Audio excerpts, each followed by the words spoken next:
나는 정직하게 사느라 손해보고 있는데 왜 저 사람은 거짓말로 흥하고 편안하게 살까요? 지금 당신은 이 불공평한 현실 앞에서 하나님은 살아계신가? 라고 묻고 있지는 않습니까? 우리 모두는 긴 세월을 살아오면서 숱한 억울함과 인생의 불공평함을 목격해왔습니다. 젊은 날의 패기는 사라지고 이제는 지혜로워야 할 위치에 섰는데도 여전히 우리 마음속을 괴롭히는 해묵은 질문이 하나 있습니다. 나는 주일에 11조까지 성실하게 지키고 새벽 예배는 못 나갈지언정 최소한 정직하게 살려고 발버둥 쳤는데 왜 하나님 말씀대로 사는 나만 늘 한 발짝 뒤처져 있는 것 같을까요? 내 자리는 늘 억울함과 손해로 채워져 있는데 내 옆에 그 사람은, 심지어 교회 문턱에도 가본 적 없는 그 사람은 남의 돈으로 사업을 확장하고 거짓말을 밥 먹듯 하는데도 어째서 그의 삶은 근심 하나 없이 편안해 보이는 걸까요? 이 질문은 우리가 평생 짐져온 신앙의 무게입니다. 특히 인생의 중요한 구비를 돌아오면서 과거의 선택과 현재의 결과를 비교하며 초조해하고 때로는 하나님을 향한 원망까지 품게 됩니다.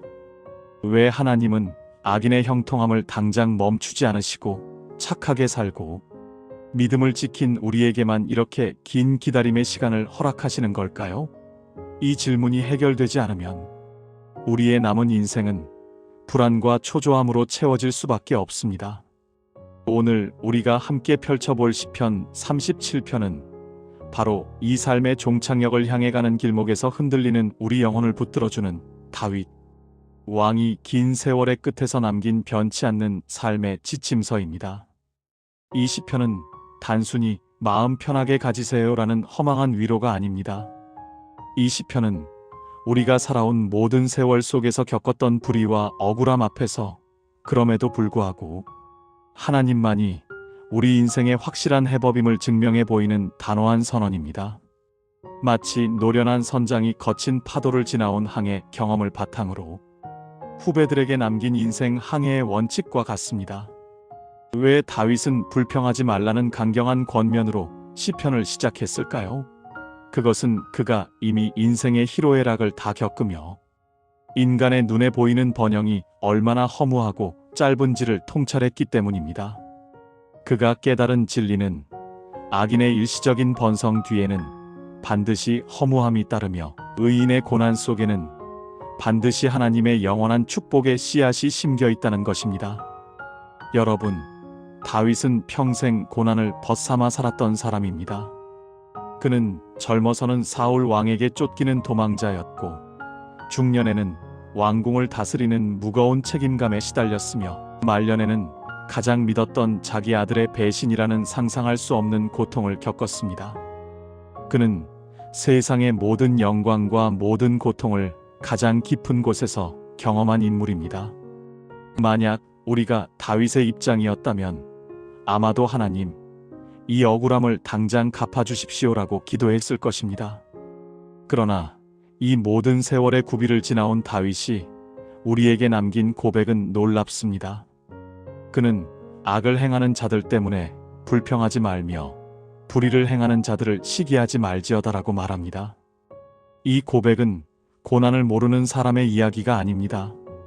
인내하고 기다리고 마침내 하나님의 일하심을 목격한 자만이 할 수 있는 가장 진실하고 깊은 신앙의 통찰입니다. 다윗은 풀처럼 잠깐 있다가 사라지는 악인의 번성을 보지 말고 나무처럼 깊은 뿌리를 내리는 의인의 삶을 바라보라고 우리에게 조언합니다. 그 나무의 뿌리가 바로 여호와를 의지하고 선을 행하는 우리의 믿음의 선택이었다는 것입니다. 오늘 이 말씀을 통해 우리는 시편 37편에 담긴 흔들림 없이 평안을 누릴 수 있는 하나님의 변치 않는 해법을 발견하게 될 것입니다. 우리는 먼저 악인의 번성을 바라보며 우리가 조급해할 필요가 없는 영적인 이유를 깊이 깨닫고 헛된 시기심을 완전히 내려놓을 것입니다. 그리고 땅에 거하라는 명령 속에 숨겨진 세상의 돈이나 명예와는 차원이 다른 하나님, 나라의 진정한 번영 코드를 이해하게 될 것입니다. 우리의 조급함을 잠재우는 무기를 발견하여 여호와를 기뻐하는 것이 어떻게 우리의 소원까지도 가장 선한 길로 인도하는 힘이 되는지 체험할 것입니다. 마지막으로 하나님이 우리의 걸음을 확실하게 인도하신다는 확신을 얻어 불안한 미래 앞에서 흔들리지 않고 평안을 얻는 실제적인 신앙 훈련을 배워갈 것입니다. 이 다윗의 세월의 지혜가 담긴 말씀을 통해 여러분의 남은 인생이 억울함이나 초조함이 아닌 하나님의 완벽한 평안으로 가득 채워지기를 소망합니다. 이제 시편 37편 인생의 여정 속에 주시는 하나님의 변치 않는 지침서를 함께 깊이 묵상해 보시겠습니다. 여러분, 지금 이 순간에도 우리는 선택의 기로에 서 있습니다. 내 앞에 놓인 불공평한 현실을 보며 분노하고 불평할 것인가? 아니면 그 한가운데서도 하나님을 신뢰하고 묵묵히 선한 길을 걸어갈 것인가의 선택 말입니다. 이 선택이 중요한 이유는 이것이 단지 오늘 하루의 감정 문제가 아니라 우리 남은 생애 전체의 방향을 결정짓기 때문입니다. 우리가 살아온 세월을 돌아보면 억울한 순간들이 적지 않았습니다.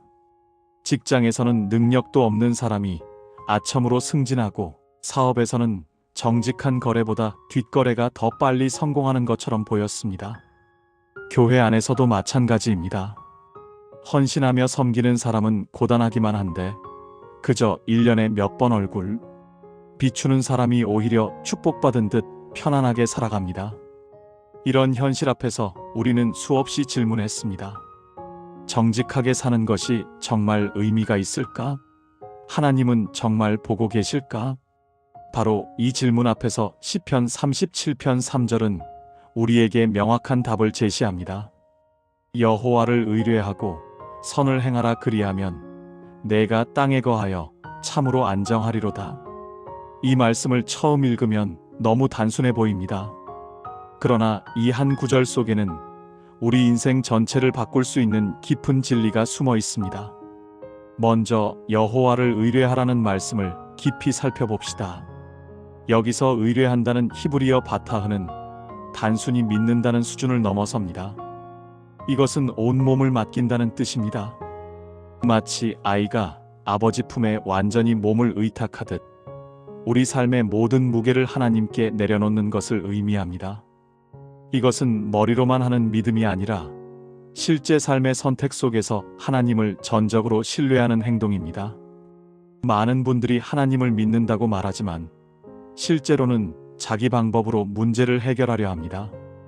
기도는 하되 동시에 세상의 방법을 동원합니다.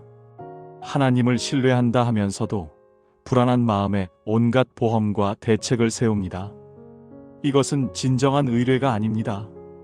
진정한 의뢰는 내 계획과 방법을 내려놓고 하나님의 방법을 기다리는 것입니다. 그 다음 선을 행하라는 명령이 이어집니다. 이것이 핵심입니다. 하나님을 의뢰한다는 것은 수동적으로 가만히 있는 게 아닙니다. 오히려 적극적으로 선을 행하는 삶으로 나타나야 합니다. 악인이 불의한 방법으로 성공하는 것을 보면서도 나는 여전히 정직한 길을 걷는 것입니다. 남들이 거짓말로 이득을 취할 때도 나는 손해를 보더라도 진실을 말하는 것입니다. 이것은 어리석은 선택처럼 보입니다. 세상 사람들은 이렇게 말합니다. 그렇게 착하게만 살아서 뭐하나? 세상이 만만한가? 그러나 하나님의 관점은 완전히 다릅니다. 하나님은 우리가 악인의 방법을 따라 잠시 성공하는 것보다 선한 길을 묵묵히 걸어가며 영원한 것을 얻기를 원하십니다. 여기서 중요한 약속이 나옵니다. 그리하면 내가 땅에 거하여 참으로 안정하리로다. 땅에 거한다는 것은 무슨 의미일까요? 이것은 단순히 부동산을 소유한다는 뜻이 아닙니다. 히브리 사람들에게 땅은 하나님의 약속이 실현되는 장소였습니다. 하나님께서 그들의 조상에게 주신 언약의 땅, 젖과 꿀이 흐르는 그곳에 안정되게 거한다는 것은 하나님의 축복 아래 살아간다는 의미입니다. 오늘날 우리에게도 이 원리는 동일하게 적용됩니다. 여호와를 의뢰하고 선을 행하는 사람은 하나님께서 예비하신 자리에 굳건히 서게 됩니다. 그 자리는 세상이 보기에 초라해 보일 수 있습니다. 승진도 늦고 사업도 더디고 재정도 넉넉하지 않을 수 있습니다. 그러나 그곳이 바로 하나님께서 우리를 위해 예비하신 땅입니다. 그곳에서 우리는 참으로 안정을 누립니다. 이 참된 안정이야말로 우리가 평생 찾아 헤매던 것입니다. 세상 사람들은 돈이 많으면 안정될 거라 생각합니다. 지위가 높으면 평안할 거라 믿습니다. 그러나 실상은 다릅니다. 돈이 많아도 불안하고 지위가 높아도 두려움에 떱니다. 왜냐하면 그것들은 언제든 사라질 수 있기 때문입니다. 그러나 하나님을 의뢰하고 선을 행하는 자가 누리는 안정은 다릅니다. 이것은 환경에 좌우되지 않는 안정입니다. 통장 잔고가 줄어들어도, 직장에서 인정받지 못해도, 건강이 예전 같지 않아도 그 마음 깊은 곳에는 흔들리지 않는 평안이 있습니다. 왜냐하면 그 안정의 근원이 변하지 않는 하나님이시기 때문입니다. 여러분, 우리가 지금까지 살아오면서 가장 힘들었던 순간을 떠올려 보십시오. 그때 우리를 지탱해 준 것이 무엇이었습니까? 돈이었습니까? 명예였습니까? 아닙니다. 결국 우리를 일으켜 세운 것은 하나님을 향한 희미한 신뢰 그 한 가닥의 믿음이었습니다. 그때 우리는 깨달았습니다. 아, 하나님만이 나의 진정한 안전이시구나. 이제 우리의 남은 여정도 마찬가지입니다. 앞으로 어떤 일이 펼쳐질지 모릅니다. 건강에 문제가 올 수도 있고, 재정의 어려움이 찾아올 수도 있으며, 관계의 아픔이 기다리고 있을 수도 있습니다. 그러나 한 가지는 확실합니다. 여호와를 의뢰하고 선을 행하는 자는 그 어떤 풍랑 가운데서도 넘어지지 않는다는 것입니다. 세상은 우리에게 빠른 성공, 확실한 결과, 눈에 보이는 증거를 요구합니다. 그러나 하나님은 우리에게 신뢰와 선함이라는 느린 길을 걸으라 하십니다. 이 길은 더딥니다. 때로는 손해처럼 보입니다. 그러나 이것이 유일하게 참된 안정으로 가는 길입니다. 여러분, 평생을 살아오면서 우리는 참으로 많은 소원을 품어왔습니다. 젊은 시절에는 좋은 직장, 안정된 수입, 건강한 가정을 소원했습니다. 중년에는 자녀의 성공, 노후 준비, 질병 없는 삶을 바랐습니다. 그리고 지금 이 나이가 되어서는 평안한 여생, 자녀의 효도, 외롭지 않은 노년을 원합니다. 이렇게 인생의 각 단계마다 우리에게는 간절한 소원이 있었습니다. 그런데 솔직히 고백하자면 이 소원들 중 많은 것이 이루어지지 않았습니다. 어떤 것은 이루어졌지만 생각했던 것만큼 기쁘지 않았고, 어떤 것은 이루어지는 순간 새로운 욕심이 생겨났습니다. 그래서 우리는 때때로 이렇게 생각합니다. 기도해도 소용없구나. 하나님은 내 소원에는 관심이 없으시구나. 바로 이런 우리에게 시편 37편 4절은 놀라운 약속을 선포합니다. 또 여호와를 기뻐하라. 그가 내 마음의 소원을 내게 이루어 주시리로다. 이 구절은 많은 분들이 기도할 때 자주 인용하는 말씀입니다. 그런데 이 말씀을 제대로 이해하는 사람은 의외로 많지 않습니다. 우리는 종종 이 구절의 뒷부분만 붙잡습니다. 마음의 소원을 이루어 주신다는 부분 말입니다. 그러나 이 약속의 핵심은 앞부분에 있습니다. 여호와를 기뻐하라는 전제 조건입니다. 이것은 단순한 조건이 아니라 우리 마음 전체가 변화되어야 함을 의미합니다. 하나님을 기뻐한다는 것은 무슨 뜻일까요? 이것은 하나님 한 분으로 만족하고 하나님 한 분만으로 충분하다고 고백하는 삶의 태도입니다. 우리가 흔히 하는 실수가 있습니다. 하나님께 나아가면서도 여전히 내 소원 목록을 손에 쥐고 있는 것입니다. 이것 주세요, 저것 주세요, 이렇게 해주세요. 기도 제목은 길지만 정작 하나님 자체를 향한 갈망은 없습니다. 이것은 하나님을 기뻐하는 것이 아니라 하나님을 이용하려는 것입니다. 진정으로 여호와를 기뻐하는 사람은 다릅니다. 그는 먼저 하나님을 구합니다. 하나님의 임재를 갈망하고 하나님의 뜻을 알기 원하며 하나님과의 관계 그 자체를 즐거워합니다. 건강을 구하기 전에 하나님을 구하고 재정을 구하기 전에 하나님을 구하며 자녀의 성공을 구하기 전에 하나님을 구합니다. 그렇게 하나님을 기뻐하기 시작하면 놀라운 일이 벌어집니다. 우리 마음속 소원이 바뀌기 시작하는 것입니다. 예전에는 돈이 많았으면 좋겠다고 생각했는데 이제는 하나님의 뜻대로 살고 싶다는 소원이 생깁니다. 예전에는 남들에게 인정받고 싶었는데 이제는 하나님께 인정받는 삶을 살고 싶어집니다. 예전에는 편안한 노년을 원했는데 이제는 하나님께 쓰임받는 노년을 소망하게 됩니다. 이것이 바로 이 구절의 핵심입니다. 하나님을 기뻐할 때 우리 마음의 소원 자체가 하나님의 뜻과 일치하게 되고 그때 하나님은 그 소원을 이루어 주십니다. 이것은 하나님이 우리 욕심을 다 들어주신다는 뜻이 아닙니다. 오히려 우리 마음이 하나님의 마음과 같아질 때 우리가 원하는 것과 하나님이 주시려는 것이 같아진다는 의미입니다. 생각해 보십시오. 우리가 지금까지 간절히 바랐던 것들 중에 정말 이루어졌다면 오히려 재앙이 되었을 일들이 얼마나 많습니까? 그때는 그것이 꼭 필요하다고 생각했지만 지금 돌아보면 이루어지지 않은 것이 오히려 축복이었던 경험이 우리 모두에게 있습니다. 이것은 우리의 소원이 때로는 어리석고 단견적이라는 증거입니다. 그러나 하나님을 기뻐하는 자의 소원은 다릅니다. 그 소원은 하나님의 지혜로 빚어진 것이기에 이루어져도 후회가 없고 이루어지는 과정에서도 평안이 있으며 이루어진 후에도 감사가 넘칩니다. 이것이 바로 마음의 소원을 이루어 주시리로다는 약속의 진정한 의미입니다. 여러분 중에는 이렇게 생각하실 분도 계실 겁니다. 목사님, 그럼 우리가 원하는 것을 아예 포기하고 살라는 말씀인가요?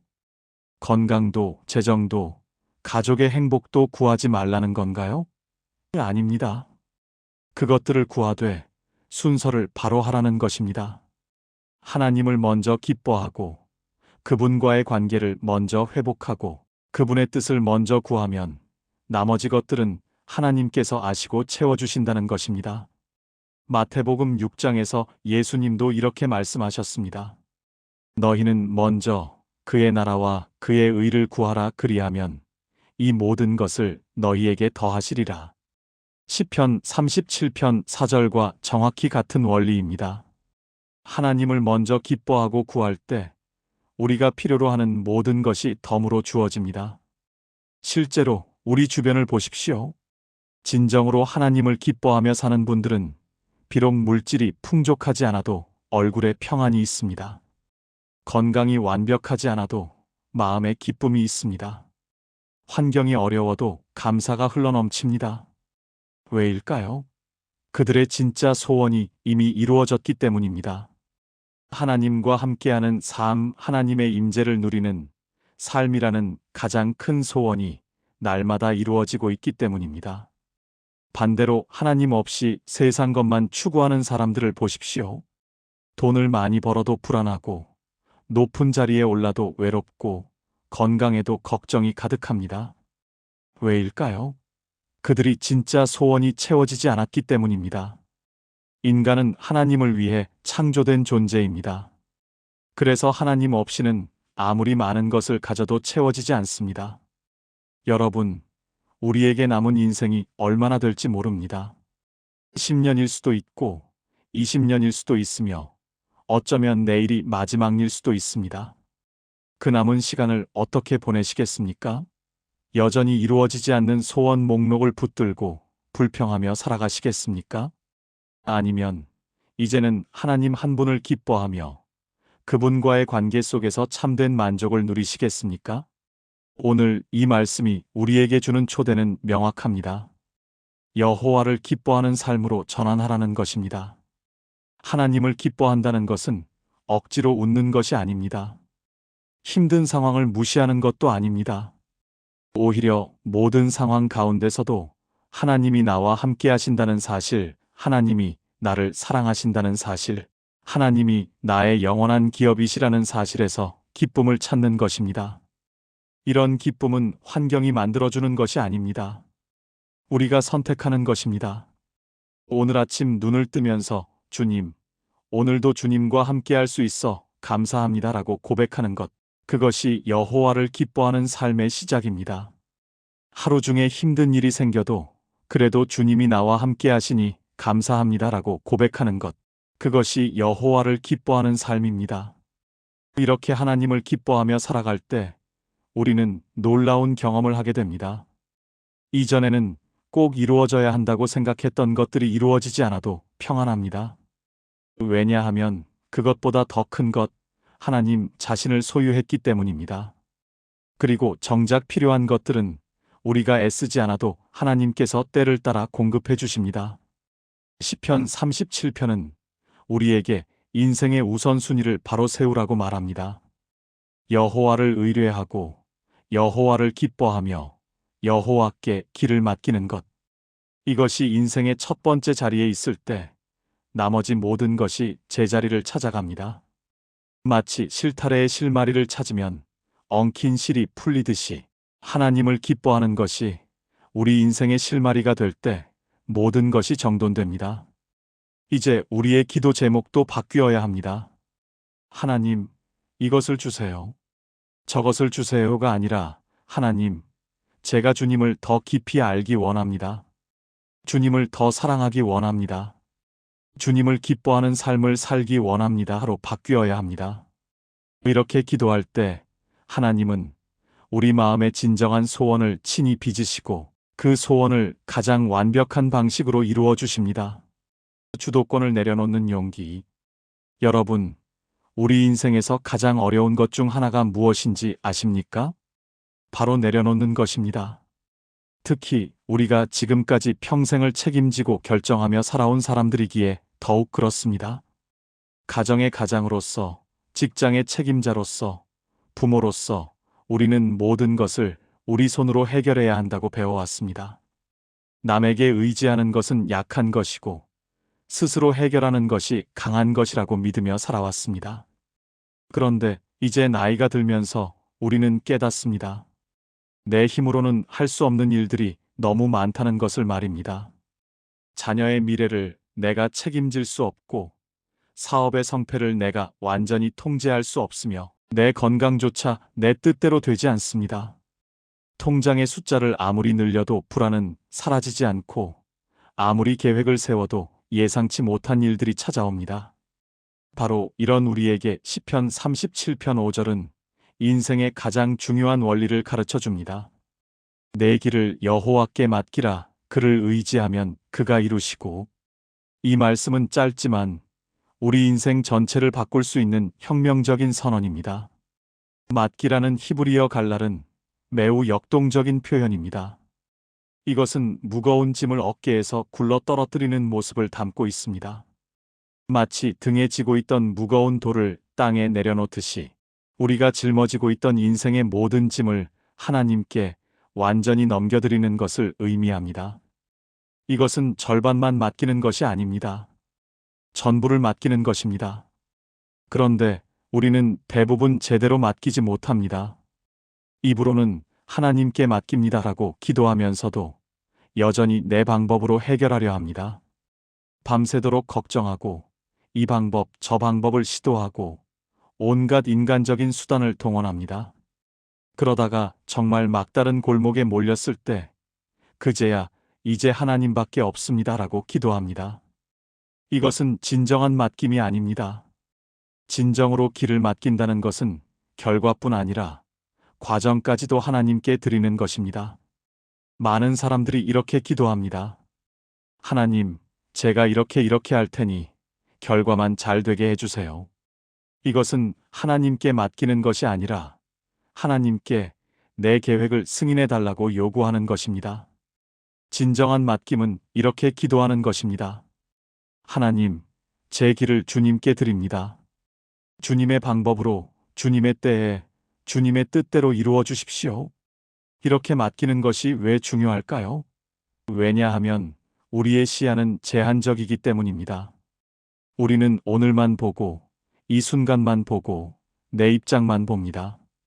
그러나 하나님은 과거와 현재와 미래를 다 보시고 모든 사람의 입장을 다 아시며 가장 완벽한 결말까지도 아십니다.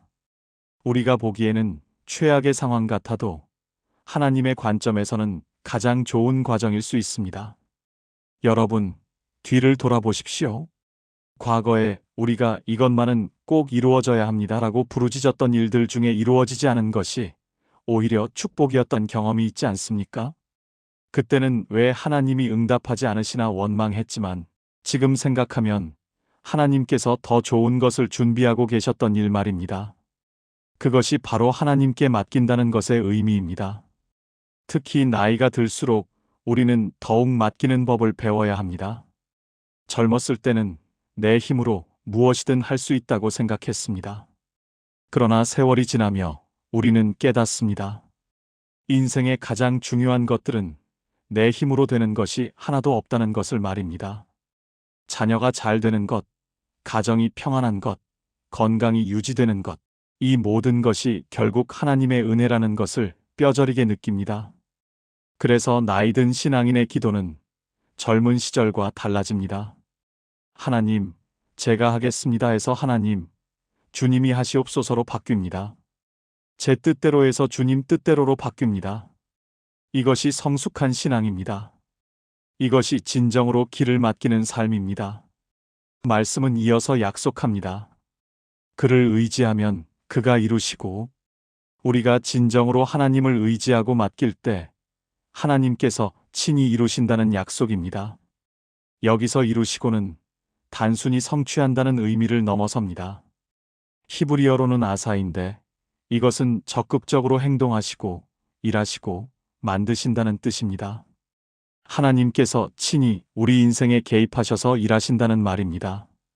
생각해 보십시오. 전능하신 하나님께서 직접 우리 일을 맡아서 처리해 주신다는 것입니다. 이보다 더 확실한 보장이 어디 있겠습니까? 우리가 아무리 애를 써도 안 되던 일이 하나님께 맡기는 순간 하나님께서 일하기 시작하십니다. 우리가 복잡하게 꼬아놓은 실타래를 하나님께서 하나씩 풀어가십니다.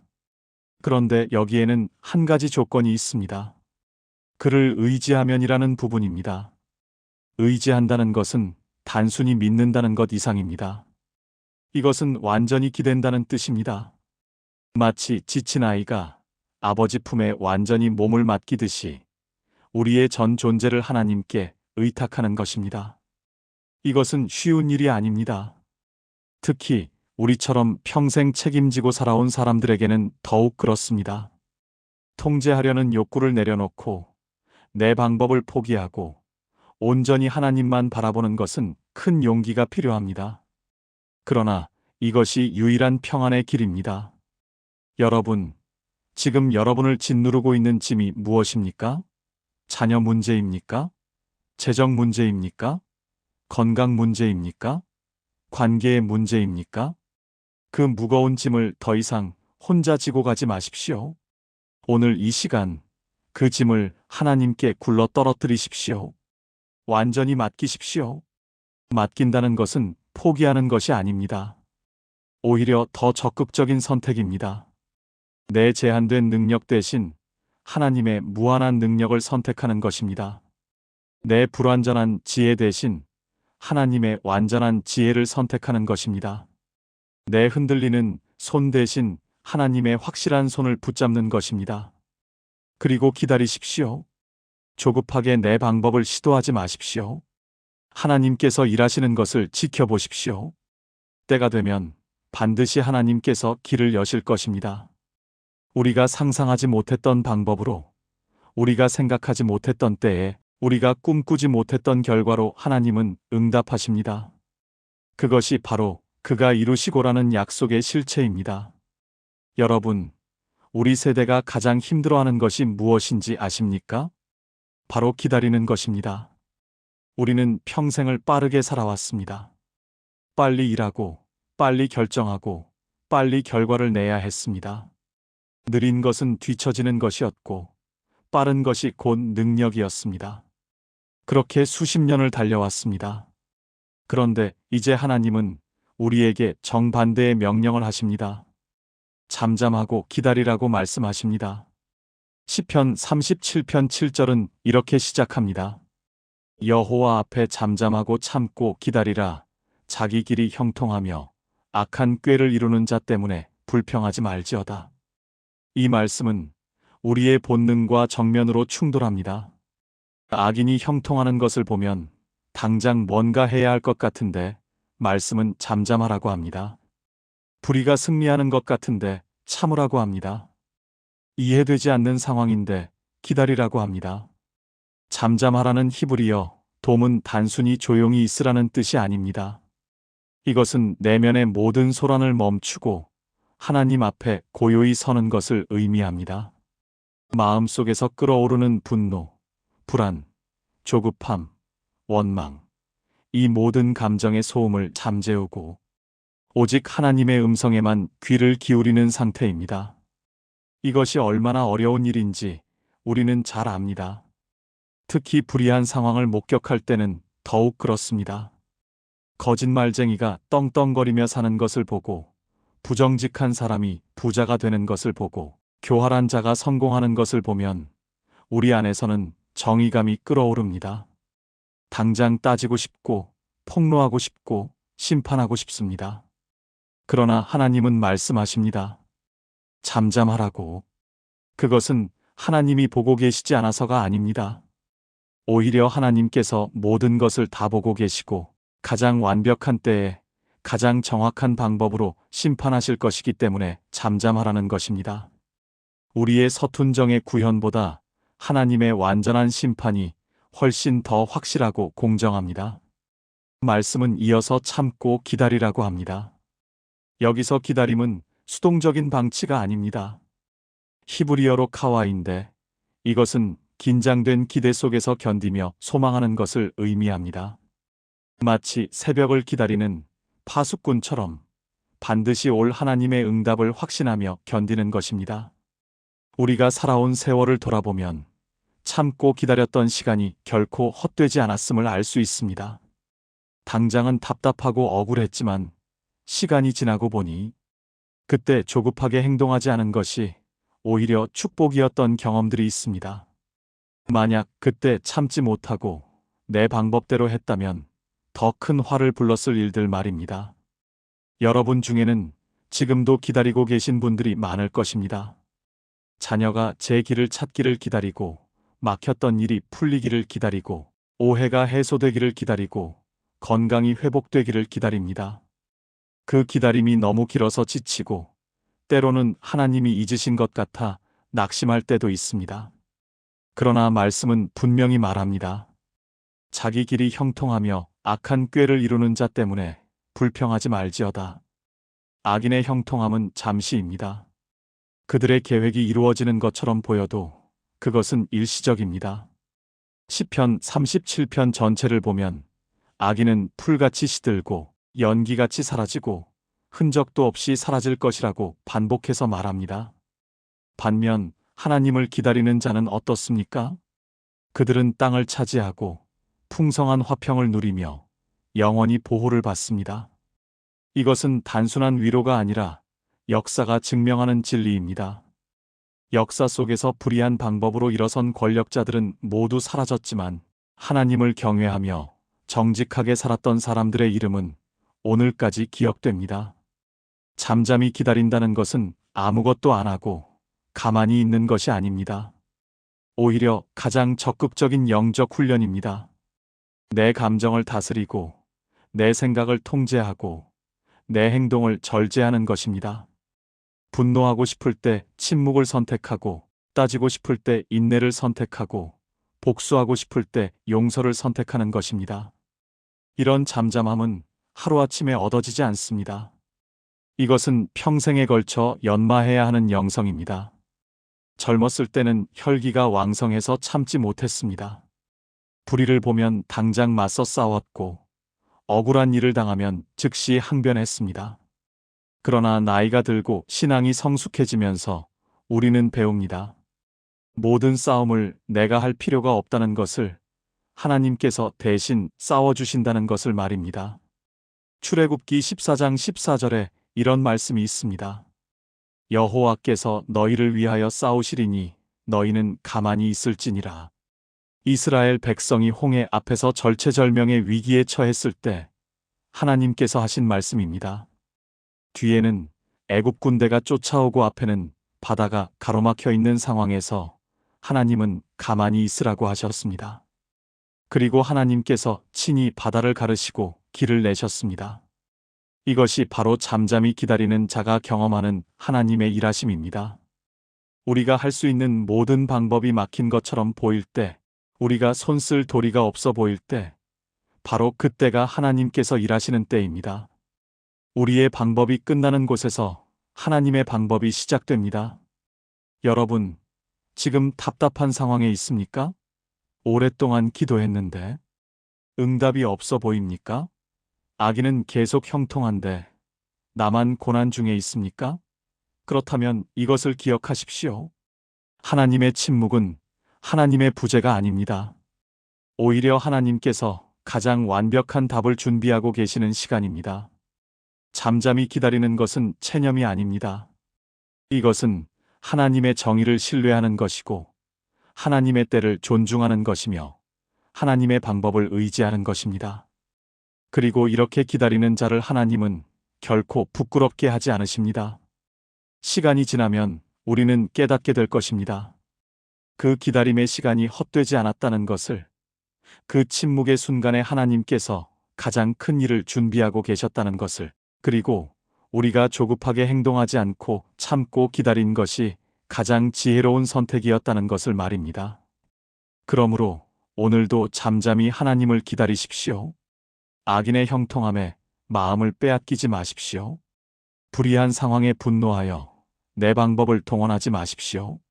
오직 하나님만을 바라보며 그분의 때를 신뢰하며 고요히 그분을 기다리십시오. 반드시 하나님께서 일하시는 것을 보게 될 것입니다. 여러분, 세상은 강한 자가 이긴다고 말합니다.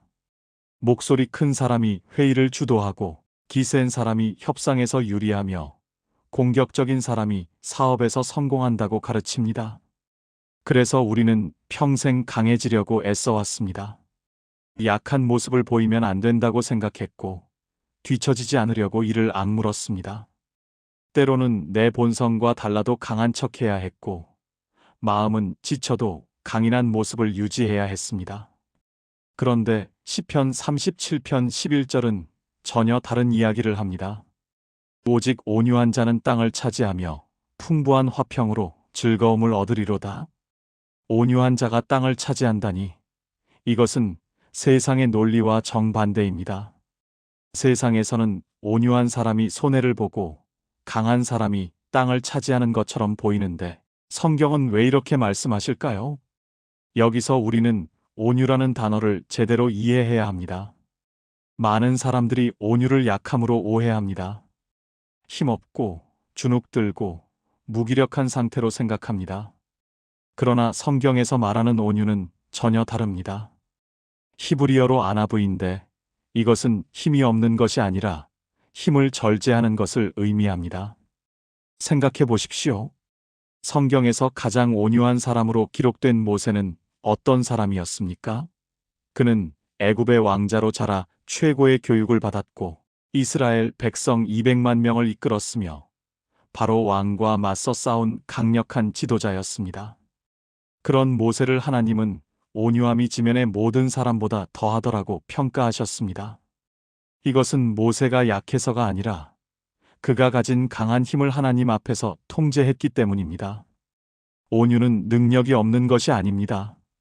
오히려 능력이 있지만 그것을 함부로 휘두르지 않는 것입니다.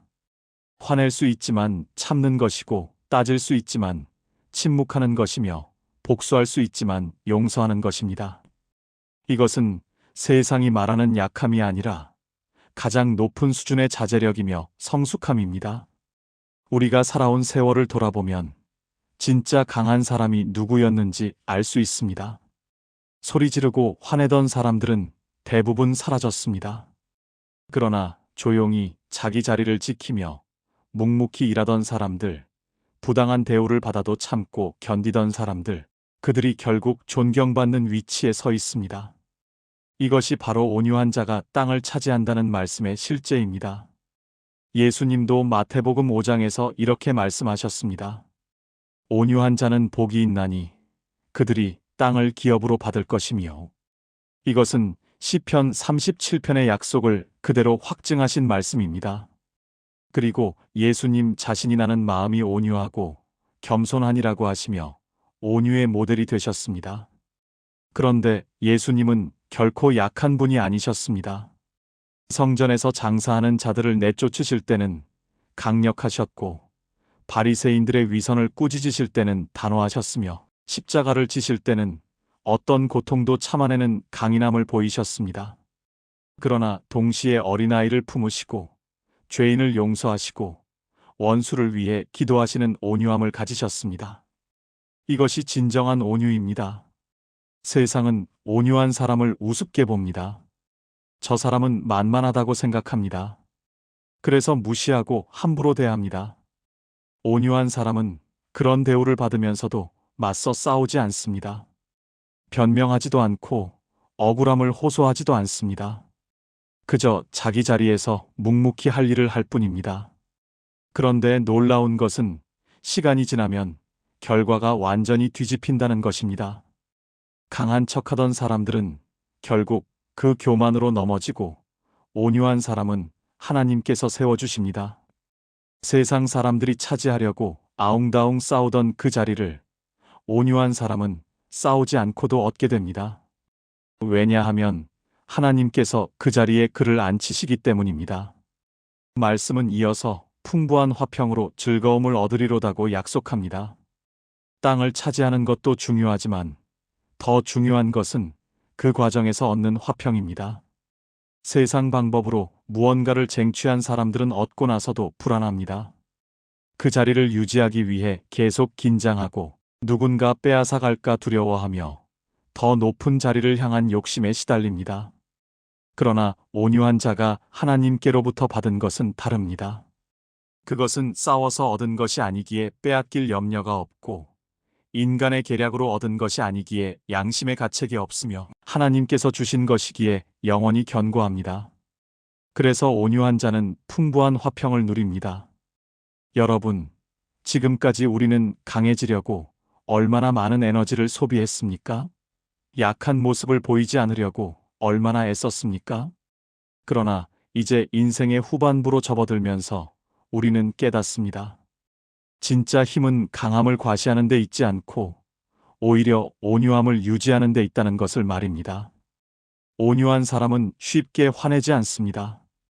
누가 자기를 무시해도 크게 동요하지 않습니다. 불의한 일을 당해도 복수하려 하지 않습니다. 왜냐하면 그는 하나님께서 모든 것을 보고 계심을 알고, 하나님께서 공의로 판단하실 것을 믿으며, 하나님께서 때가 되면 모든 것을 바로잡으실 것을 신뢰하기 때문입니다. 이런 온유함은 나이가 들수록 더욱 중요합니다. 젊었을 때는 혈기로 맞설 수도 있었지만 이제는 몸도 마음도 그럴 힘이 없습니다. 그러나 이것이 약점이 아니라 오히려 축복입니다. 이제 우리는 더 이상 세상과 똑같은 방법으로 싸울 필요가 없습니다. 온유함으로 하나님의 방법을 따르면 됩니다. 온유한 사람은 말을 조심합니다. 상대방을 깎아내리는 말, 비판하는 말, 판단하는 말을 삼갑니다. 설령 그 말이 사실이라 해도 입 밖에 내지 않습니다. 왜냐하면 온유한 자는 다른 사람을 심판하는 것이 자기 역할이 아니라 하나님의 역할임을 알기 때문입니다. 온유한 사람은 자기 권리를 주장하지 않습니다. 손해를 보는 것 같아도 양보합니다. 억울한 일을 당해도 끝까지 따지지 않습니다. 이것이 어리석어 보입니까? 세상은 그렇게 볼 것입니다. 그러나 하나님은 다르게 보십니다. 하나님은 그 온유함을 기억하시고 때가 되면 그에게 가장 좋은 것으로 보상하십니다. 생각해 보십시오. 우리가 평생 강하게 살려고 몸부림치며 얻은 것이 무엇입니까? 돈을 조금 더 벌었을 수도 있고 자리가 조금 더 높아졌을 수도 있습니다. 그러나 그 과정에서 잃은 것은 무엇입니까? 관계가 깨졌고 평안을 잃었으며 건강을 해쳤을 수도 있습니다. 과연 그것이 가치 있는 교환이었습니까? 반면 온유하게 살아온 사람들을 보십시오. 그들은 많은 것을 소유하지 못했을 수 있지만 사람들의 존경을 받습니다. 높은 자리에 있지 않지만 많은 이들이 그를 신뢰합니다. 부자는 아니지만 마음이 풍요롭고 평안합니다. 이것이 바로 온유한 자가 차지하는 땅입니다. 이제 우리에게 남은 세월 온유함으로 살아가십시오. 더 이상 세상 방식으로 싸우지 마십시오. 강한 척하느라 지칠 필요가 없습니다. 온유함이 약함이 아니라 진정한 힘임을 기억하십시오. 그리고 온유한 자에게 주시는 하나님의 약속, 땅을 차지하고 풍부한 화평을 누리는 그 축복을 기대하십시오. 여러분, 우리가 지금까지 살아오면서 가장 두려웠던 순간이 언제였습니까? 아마도 완전히 넘어졌다고 생각했던 그 순간들일 것입니다. 사업이 실패했을 때, 건강을 잃었을 때, 신뢰했던 사람에게 배신당했을 때, 자녀가 잘못된 길로 갔을 때, 우리는 이제 끝이구나라고 생각했습니다. 일어설 수 없을 것 같았고, 회복될 수 없을 것 같았으며, 다시는 예전으로 돌아갈 수 없을 것 같았습니다. 그런데 놀랍게도 우리는 지금 여기 있습니다. 그 모든 넘어짐을 지나 여전히 하나님을 찾고, 여전히 믿음의 길을 걷고 있습니다. 어떻게 이것이 가능했습니까? 바로 하나님께서 우리를 붙드셨기 때문입니다. 시편 37편 23절과 24절은 이렇게 선포합니다. 여호와께서 사람의 걸음을 정하시고 그의 길을 기뻐하시나니 그는 넘어지나 아주 엎드러지지 아니함은 여호와께서 그의 손으로 붙드심이로다. 이 말씀은 우리가 평생 경험으로 확인해 온 진리입니다. 먼저 주목해야 할 것은 여호와께서 사람의 걸음을 정하신다는 표현입니다. 이것은 우리 인생이 우연의 연속이 아니라는 말씀입니다. 우리가 지금 이 자리에 있는 것, 오늘 이 길을 걷고 있는 것, 이 모든 것이 하나님의 계획 안에 있다는 것입니다. 돌아보면 우리 인생에는 이해할 수 없었던 순간들이 많았습니다. 왜 그 좋은 기회를 놓쳤는지, 왜 그 길이 막혔는지, 왜 그 시도가 실패했는지, 당시에는 전혀 이해할 수 없었습니다. 그러나 시간이 지나고 보니 그것이 오히려 축복이었습니다. 만약 그 길로 갔다면 더 큰 화를 당했을 것이고, 그 기회를 잡았다면 오히려 독이 되었을 것입니다. 이것이 바로 하나님께서 우리 걸음을 정하신다는 의미입니다. 우리는 앞을 보지 못하지만 하나님은 처음부터 끝까지 다 보십니다. 우리는 오늘만 알지만 하나님은 내일도 모레도 다 아십니다. 그래서 때로는 우리가 원하는 길을 막으시고 우리가 생각지도 못한 길로 인도하십니다. 특히 나이가 들면서 우리는 이것을 더욱 분명히 깨닫습니다. 젊었을 때는 내가 계획하고 내가 선택했다고 생각했지만 지금 돌아보면 모든 것이 하나님의 인도하심이었습니다. 내가 원해서 간 길이 아니라 하나님께서 이끄신 길이었고 내가 선택한 것이 아니라 하나님께서 예비하신 것이었습니다. 말씀은 이어서 그의 길을 기뻐하시나니라고 합니다. 하나님께서 우리 걸음을 정하실 뿐 아니라 그 길을 기뻐하신다는 것입니다. 이것은 얼마나 놀라운 은혜입니까? 전능하신 하나님께서 우리 같은 연약한 인간의 걸음을 관심 있게 지켜보시고 그 길을 기뻐하신다는 것입니다. 우리가 매일 일어나 하루를 시작할 때 하나님께서 우리를 바라보고 계십니다. 우리가 선한 선택을 할 때 하나님께서 기뻐하십니다. 우리가 어려움 중에도 믿음을 지킬 때 하나님께서 미소 지으십니다. 이것이 우리가 살아가는 이유입니다. 하나님을 기쁘시게 하는 것, 그것이 우리 인생의 궁극적인 목적입니다. 그런데 24절은 더욱 놀라운 말씀을 합니다. 그는 넘어지나 아주 엎드러지지 아니함은 여호와께서 그의 손으로 붙드심이로다. 이 구절에서 우리는 두 가지 중요한 진리를 발견합니다. 첫째, 의인도 넘어진다는 것입니다. 성경은 의인이 넘어지지 않는다고 말하지 않습니다. 오히려 그는 넘어지나라고 솔직하게 인정합니다. 하나님을 믿는다고 해서 시련이 없는 것이 아닙니다. 신앙생활을 열심히 한다고 해서 실패하지 않는 것이 아닙니다. 의인도 넘어집니다. 실패하고 좌절하고 때로는 깊은 절망에 빠지기도 합니다. 이것은 우리에게 큰 위로가 됩니다. 우리가 넘어졌다고 해서 믿음이 없는 것이 아닙니다. 우리가 실패했다고 해서 하나님께 버림받은 것이 아닙니다. 의인도 넘어질 수 있습니다. 중요한 것은 넘어지지 않는 것이 아니라 넘어진 후 어떻게 되느냐입니다. 둘째, 의인은 아주 엎드러지지 않는다는 것입니다. 넘어지기는 하지만 완전히 무너지지는 않습니다. 쓰러지기는 하지만 다시 일어섭니다. 왜냐하면 여호와께서 그의 손으로 붙드심이로다라고 말씀하시기 때문입니다. 여러분, 우리가 지금까지 몇 번이나 넘어졌습니까? 건강이 무너지고 사업이 실패하고 관계가 깨지고 꿈이 좌절되었습니까? 그런데도 우리는 여전히 여기 있습니다. 다시 일어났습니다. 이것은 우리가 강해서가 아닙니다. 우리에게 능력이 있어서가 아닙니다. 오직 하나님께서 우리 손을 붙잡아 일으켜 세우셨기 때문입니다. 하나님께서 붙드신다는 것은 단순히 떨어지지 않게 막아주신다는 의미를 넘어섭니다. 이것은 넘어진 우리를 다시 일으켜 세우시고 먼지를 털어주시고 상처를 싸매주시고 다시 걸을 수 있게 힘을 주신다는 뜻입니다. 하나님의 손은 우리를 놓지 않습니다. 생각해 보십시오. 아이가 걸음마를 배울 때 넘어지는 것은 자연스러운 일입니다. 그러나 부모는 아이가 넘어질 때마다 달려가 일으켜 세웁니다.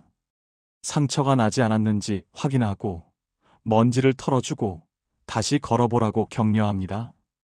하나님도 우리에게 그렇게 하십니다. 우리가 넘어질 때마다 하나님은 우리를 일으켜 세우시고 다시 걸어갈 수 있도록 힘을 주십니다. 우리 중에는 지금도 넘어진 상태에 있는 분들이 계실 수 있습니다. 질병으로, 재정 문제로, 관계의 파탄으로, 자녀 문제로 힘들어하고 계실 수 있습니다. 일어날 힘도 없고 다시 시작할 용기도 나지 않을 수 있습니다. 그러나 이것을 기억하십시오. 하나님께서 당신의 손을 붙잡고 계십니다. 지금은 보이지 않을 수 있습니다. 하나님이 계시지 않는 것처럼 느껴질 수 있습니다. 그러나 믿음으로 선포하십시오. 여호와께서 나의 손으로 붙드심이로다. 이 고백이 우리를 다시 일으켜 세웁니다. 역사를 보십시오. 하나님의 사람들 중에 한 번도 넘어지지 않은 사람은 없습니다. 아브라함도 실수했고 모세도 좌절했으며 다윗도 큰 죄를 범했고 베드로도 예수님을 부인했습니다. 그러나 그들 모두 다시 일어섰습니다. 왜냐하면 하나님께서 그들을 붙드셨기 때문입니다. 우리도 마찬가지입니다. 우리의 과거에는 수많은 실패와 넘어짐이 있었습니다. 그러나 우리는 여전히 하나님을 따르고 있습니다. 이것은 우리가 완벽해서가 아니라 하나님께서 완벽하게 우리를 붙드시기 때문입니다. 앞으로도 우리는 넘어질 수 있습니다. 나이가 들수록 몸도 약해지고 기억력도 떨어지고 여러 가지 어려움이 더 많아질 것입니다. 그러나 두려워하지 마십시오. 하나님께서 우리 걸음을 정하시고 우리 길을 기뻐하시며 우리 손을 붙드십니다. 넘어져도 아주 엎드러지지 않을 것입니다. 오늘도 한 걸음 한 걸음 나아가십시오. 비록 그 걸음이 느리고 불안정해 보여도 괜찮습니다. 하나님께서 그 걸음을 정하시고 계십니다. 때로 넘어질 수도 있습니다. 그러나 하나님께서 우리 손을 붙잡고 계시니 반드시 다시 일어설 것입니다. 여러분, 우리가 평생을 살아오면서 가장 많이 고민했던 질문이 무엇입니까? 내가 이 세상에 무엇을 남길 것인가? 이 질문은 나이가 들수록 더욱 절실해집니다. 젊었을 때는 미래가 많이 남아있다고 생각했지만 이제는 뒤돌아볼 시간이 앞을 내다볼 시간보다 많아졌습니다. 자녀에게, 손주에게, 이 세상에 내가 무엇을 남기고 갈 것인가 하는 질문 앞에 우리는 진지해집니다. 어떤 이들은 재산을 남기려 합니다. 자녀들이 경제적으로 어려움 없이 살기를 바라며 평생 모은 돈을 물려주려 합니다. 어떤 이들은 명예를 남기려 합니다. 업적을 쌓고 이름을 알려서 후대에 기억되기를 원합니다. 그러나 시편 37편은 우리에게 전혀 다른 유산에 대해 말합니다. 시편 37편 39절과 40절은 이렇게 선포합니다. 의인들의 구원은 여호와께 있고 그는 환난 때에 그들의 요새시로다. 여호와께서 그들을 도우시고 건지시되 악인에게서 건져 구원하심은 그들이 그를 의지함이로다.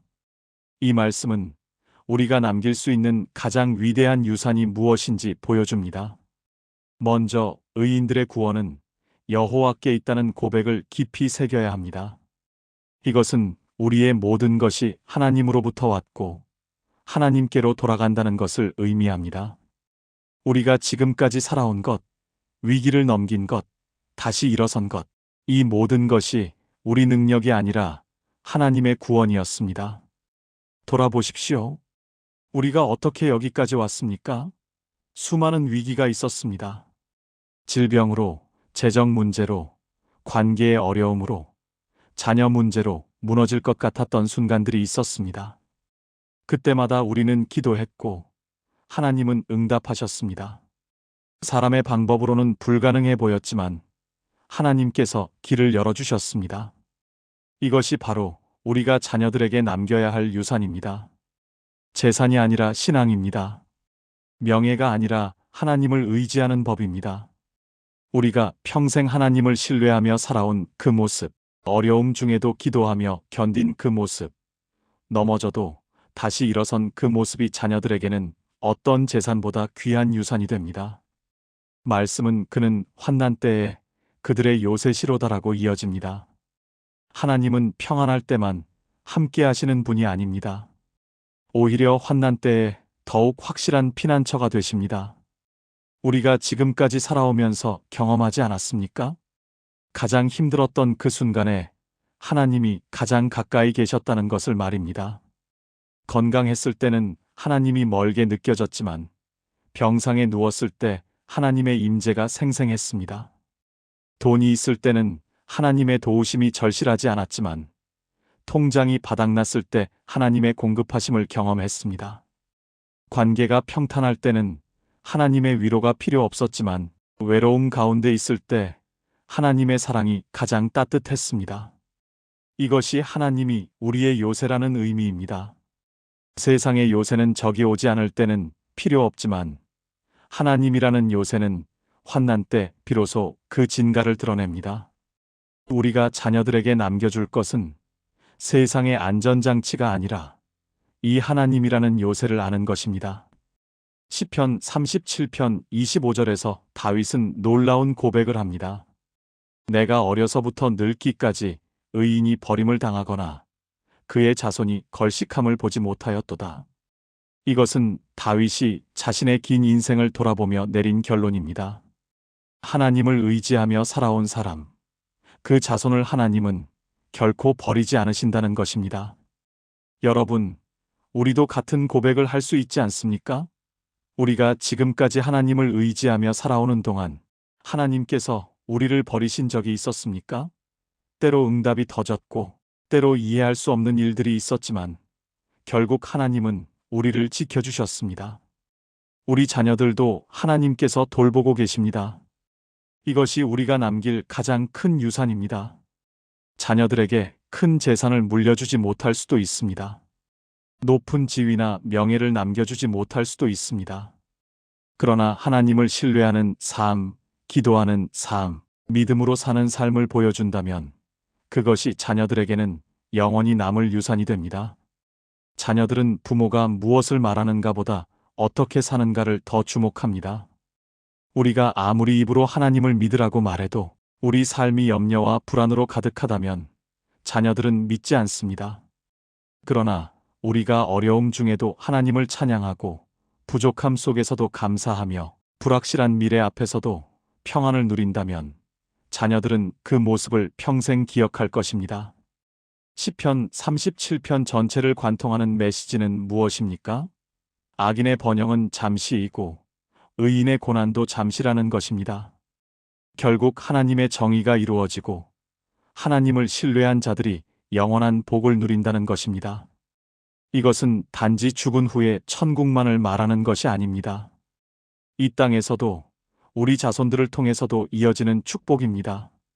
하나님을 경외하는 가정, 기도하는 가정, 말씀을 사랑하는 가정은 대대로 복을 받습니다. 그것이 돈으로 나타날 수도 있고 건강으로 나타날 수도 있으며 평안으로 나타날 수도 있습니다. 형태는 다를 수 있지만 하나님께서 신실하게 그 가정을 지키십니다. 반면 불의한 방법으로 불을 쌓은 집안, 하나님 없이 성공을 추구한 가정은 어떻게 됩니까? 겉으로는 화려해 보여도 내면은 텅 비어 있고 재산은 많아도 평안이 없으며 대가 이어질수록 문제가 커집니다. 이것이 시편 37편이 반복해서 말하는 악인의 결말입니다. 여러분, 우리에게 남은 시간이 얼마나 될지 모릅니다. 그러나 분명한 것은 우리가 지금 어떻게 사느냐가 우리 뒤에 남을 유산을 결정한다는 것입니다. 오늘 하나님을 의지하는 모습, 오늘 기도하는 모습, 오늘 말씀대로 살려고 애쓰는 모습, 이 모든 것이 자녀들의 영혼에 깊이 새겨집니다. 자녀들이 훗날 어려움을 만날 때 그들은 부모의 모습을 떠올릴 것입니다. 우리 부모님은 저런 상황에서도 하나님을 신뢰하셨지. 나도 하나님께 기도해야겠다. 이것이 바로 우리가 남기는 신앙의 유산입니다. 시편 37편 마지막 구절들은 의인과 악인의 최종 결말을 분명히 보여줍니다. 악인은 끊어지고 사라지지만 의인은 보호받고 구원받습니다. 이것은 하나님의 변치 않는 원칙입니다. 당장 눈앞에서는 거꾸로 보일 수 있습니다. 그러나 끝까지 가보면 하나님의 정의가 반드시 이루어집니다. 우리가 지금 이 순간 선택하는 것이 중요합니다. 악인의 방법을 따라 빠른 성공을 추구할 것인가, 아니면 하나님의 길을 따라 느리지만 확실한 축복을 받을 것인가, 세상의 인정을 구할 것인가, 하나님의 기쁨을 구할 것인가, 눈에 보이는 것을 쌓을 것인가, 영원한 것을 쌓을 것인가. 이 선택이 우리의 유산을 결정합니다. 그리고 그 유산은 우리 세대에서 끝나지 않습니다. 자녀에게, 손주에게, 그 다음 세대에게까지 이어집니다. 신앙의 유산은 결코 사라지지 않습니다. 세월이 지나도, 환경이 바뀌어도 그 유산은 살아서 역사합니다. 그러므로 오늘도 하나님을 의지하십시오. 비록 길이 험하고 앞이 보이지 않아도 하나님께서 우리의 요새이심을 믿으십시오. 우리가 남길 최고의 유산은 재산도 명예도 아닌 하나님을 신뢰하며 살아온 그 삶 자체임을 기억하십시오. 그리고 이 유산은 대대로 이어져 우리 자손들을 복되게 할 것입니다.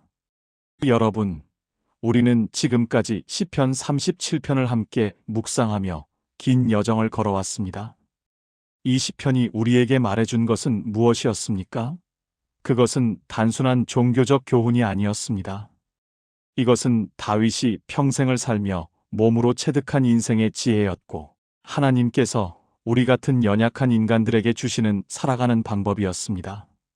우리는 악인의 형통함 앞에서 불평하지 말고 여호와를 의뢰하라는 말씀으로 시작했습니다. 이것은 우리 인생의 가장 기본적인 자세입니다. 세상이 아무리 불공평해 보여도, 불의한 자가 아무리 잘 되는 것처럼 보여도 우리는 하나님을 신뢰하고 선을 행하는 길을 포기하지 않아야 합니다. 그 길만이 참된 안정으로 가는 유일한 길이기 때문입니다. 우리는 여호와를 기뻐하라는 말씀을 배웠습니다. 하나님을 기뻐한다는 것은 단순히 감정적으로 즐거워하는 것이 아닙니다. 이것은 하나님 한 분으로 만족하고 그분을 우리 삶의 중심에 두는 것입니다. 그럴 때 놀랍게도 우리 마음의 소원 자체가 변화되고 하나님의 뜻과 우리의 원함이 일치하게 됩니다. 그리고 하나님은 그 소원을 가장 완벽한 방법으로 이루어 주십니다. 우리는 길을 여호와께 맡기라는 명령을 받았습니다. 이것은 우리 인생에서 가장 어려운 일 중 하나입니다. 평생을 자기 힘으로 살아온 우리에게 주도권을 내려놓으라는 것은 쉽지 않습니다. 그러나 우리가 진정으로 하나님께 맡길 때 하나님께서 친히 일하시고 우리가 상상하지 못했던 방법으로 길을 여십니다. 우리는 잠잠히 기다리라는 말씀을 들었습니다. 빠른 것에 익숙한 우리 세대에게 기다림은 고통입니다. 그러나 하나님의 시간은 우리와 다릅니다. 우리가 조급하게 내 방법을 동원하기보다 잠잠히 하나님을 기다릴 때 하나님은 가장 완벽한 때에 가장 확실한 응답으로 우리를 만나주십니다. 우리는 온유한 자가 땅을 차지한다는 놀라운 역설을 배웠습니다. 세상은 강한 자가 이긴다고 말하지만 하나님의 나라는 다릅니다. 진정한 힘은 능력을 과시하는 것이 아니라 절제하는 것이며 온유함은 약함이 아니라 가장 성숙한 신앙의 모습입니다. 그리고 온유한 자는 싸우지 않고도 하나님께서 예비하신 자리에 서게 됩니다. 우리는 하나님께서 의인의 걸음을 정하신다는 확신을 얻었습니다. 우리 인생은 우연의 연속이 아닙니다. 하나님께서 우리 걸음 하나하나를 계획하시고 넘어질 때마다 손으로 붙드시며 다시 일어설 수 있게 힘을 주십니다. 우리가 지금까지 살아온 것, 다시 일어선 것, 모두 하나님의 은혜입니다.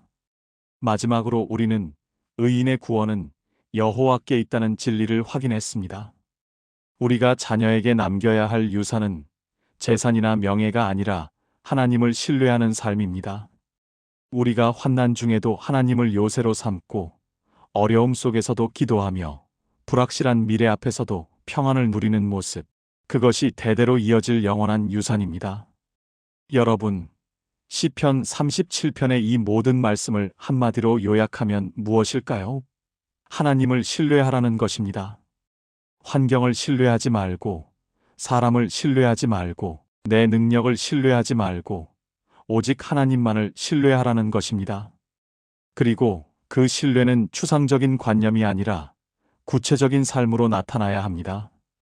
아침에 눈을 뜰 때 오늘도 하나님께 맡깁니다 하라고 고백하는 것. 불이한 상황을 보면서도 불평하지 않고 하나님의 정의를 기다리는 것.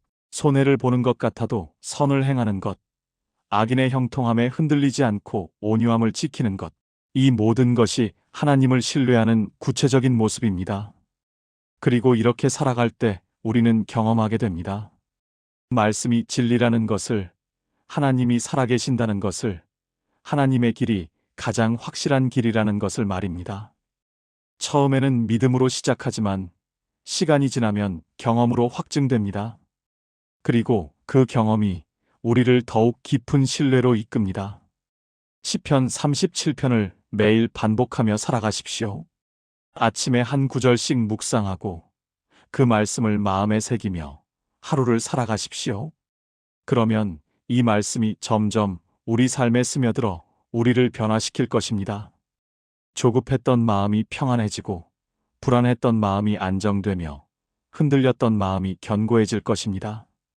하나님은 지금도 우리와 함께 계십니다. 우리가 보지 못할 때도 느끼지 못할 때도 하나님은 한순간도 우리를 떠나지 않으셨습니다. 그리고 앞으로도 영원히 우리와 함께 하실 것입니다. 이것이 시편 37편이 우리에게 주는 가장 큰 위로이자 소망입니다. 사랑하는 여러분, 이제 우리는 시편 37편을 통한 긴 여정의 끝에 서 있습니다. 그러나 이것은 끝이 아니라 새로운 시작입니다. 이 말씀을 듣는 것으로 끝나는 것이 아니라 이제부터 이 말씀대로 살아가는 것이 진정한 시작입니다. 우리에게 남은 인생, 길든 짧든 이 말씀을 붙들고 살아가겠다고 다짐하는 시간이 되기를 바랍니다. 악인의 형통함을 보며 마음이 흔들릴 때마다 시편 37편을 펼치십시오. 불의한 현실 앞에서 분노가 치밀 때마다 이 말씀을 되새기십시오. 앞길이 막힌 것 같아 답답할 때마다 하나님께서 우리 걸음을 정하신다는 약속을 기억하십시오. 그리고 무엇보다 이 말씀을 우리 자녀들에게, 손주들에게 전하십시오. 말로만이 아니라 삶으로 보여주십시오. 우리가 이 말씀대로 살아가는 모습이 그들에게 가장 강력한 설교가 될 것입니다. 이제 우리 함께 하나님 앞에 나아가 기도하겠습니다. 하나님 아버지, 이 귀한 시간 시편 37편의 말씀으로 저희를 만나주셔서 감사합니다. 주님, 저희는 평생을 살아오면서 수없이 흔들렸고 수없이 불평했으며 수없이 내 방법으로 해결하려 했습니다. 그러나 이제 깨닫습니다. 주님을 의지하는 것만이 유일한 길이며 주님께 맡기는 것만이 참된 평안임을 고백합니다. 하나님, 저희가 지금까지 악인의 형통함을 보며 시기하고 불평했던 모든 죄를 용서해 주옵소서. 이제는 주님의 때를 신뢰하며 잠잠히 기다리는 자들이 되게 하옵소서. 조급함 대신 인내를, 분노 대신 온유함을, 불안 대신 평안을 허락하여 주옵소서. 주님, 저희에게 남은 세월이 얼마나 될지 모르지만 그 시간을 주님을 기뻐하며 살게 하옵소서. 매일 아침 주님께 하루를 맡기고 매 순간 주님의 인도하심을 구하며 매일 저녁 주님께 감사하는 삶을 살게 하옵소서. 우리 자녀들과 손주들 위해 주님의 은혜를 부어주옵소서. 저희가 살아온 모습을 통해 그들이 주님을 신뢰하는 법을 배우게 하시고 저희가 남긴 신앙의 유산이 대대로 이어지게 하옵소서. 저희가 보지 못하는 미래에도 주님께서 저희 자손들을 지키시고 인도하실 줄 믿습니다. 하나님, 지금 이 말씀을 듣는 모든 분들 위해 주님의 평안을 부어주옵소서. 넘어져 있는 자는 일으켜 세워주시고 지쳐 있는 자는 새 힘을 주시며 두려워하는 자에게는 담대함을 허락하여 주옵소서. 주님께서 우리 걸음을 정하시고 우리 손을 붙드시며 우리를 끝까지 지켜주실 줄 믿습니다. 이제 저희가 이 자리를 떠나 각자의 삶의 현장으로 돌아갈 때 이 말씀이 저희 마음에 깊이 새겨지게 하옵소서. 어려움이 올 때마다, 결정의 순간마다 이 말씀이 저희를 인도하는 나침반이 되게 하옵소서. 그리하여 저희 인생의 마지막 날 주님 앞에 섰을 때 주님만 의지하며 살았습니다라고 고백할 수 있게 하옵소서. 주님, 이 모든 영광을 주님께 돌려드립니다. 저희를 사랑하시고 인도하시고 끝까지 붙드시는 주님을 찬양합니다. 예수님의 이름으로 기도드립니다. 아멘. 여러분, 오늘 이 말씀이 여러분의 마음에 깊이 새겨졌기를 소망합니다. 시편 37편의 약속을 붙들고 살아가십시오. 여호와를 의지하고 여호와를 기뻐하며 여호와께 길을 맡기고 잠잠히 기다리십시오. 그리하면 반드시 하나님께서 여러분의 길을 여실 것입니다. 그 길은 여러분이 상상했던 것보다 더 놀랍고 더 확실하며 더 복된 길일 것입니다. 하나님의 평안이 여러분과 여러분의 가정 위에 늘 함께 하시기를 축복합니다.